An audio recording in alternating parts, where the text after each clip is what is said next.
Hello, I'm Amara Jones, and today is Friday, May 22nd. This is Caffeine TV, your daily news brief, here to take you the 3 headline numbers in just 3 minutes, giving you a different take on everything from housing policy to the Real Housewives. Just a programming note, we'll be off next week, but returning on Tuesday, June 2nd with new episodes. The first number today is 6, as in 6 Baltimore police officers who were indicted by a grand jury there yesterday for the death of Freddie Gray. Now, you remember that the local state prosecutor, Marilyn Mosby, Boss Marilyn, already charged each of them with serious crimes ranging from murder to manslaughter. Now, all of those serious crimes stuck, but others, such as illegal detainment, were dropped, while others still were added, like reckless endangerment. Curiously, since the arrest of their colleague, the Baltimore police have gone on a de facto strike, with arrests falling by 50% and murders going through the roof. The essential complaint that they have, apparently, is that they believe that their colleagues have been charged with too much in the death of Freddie Gray. But what's interesting is that that's what prosecutors do when they're trying to put someone away for a long time. As a matter of fact, it's called loading up the charges, and it seems like the essential complaint of police officers is that they're being treated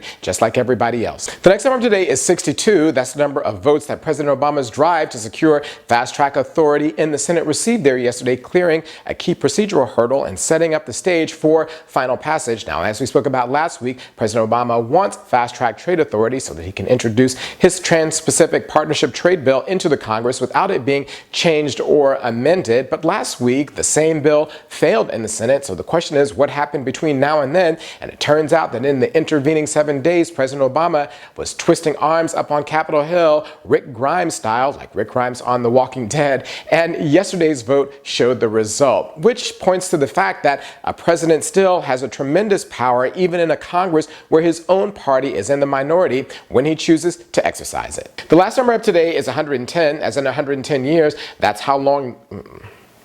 The last number today is 110, as in 110 years. That's how long the Boy Scouts of America have been in existence. And yesterday, the president of that organization, Bob Gates, dropped a bombshell when he said that it was time for the Boy Scouts to drop their ban on gay scout leaders. Gates, who was the Secretary of Defense for both Presidents Bush and Obama, told the gathering of Boy Scouts in Atlanta that they had to, quote, deal with the world as it is and not how they wish it would be, close quote, and that this gay rights thing had basically left the station. Now, the challenge for the Scouts is that 70% of their chapters are operated by religious organizations who might have a religious objection, and Gates said that it was time for them to drop the ban and create a religious carve-out, that they were either going to do it or have the courts do it for them. And while Gates' position may not start out in the most progressive place, it certainly might end up in one, and what better way to go into a Memorial Day weekend than with the civil rights of Americans advancing.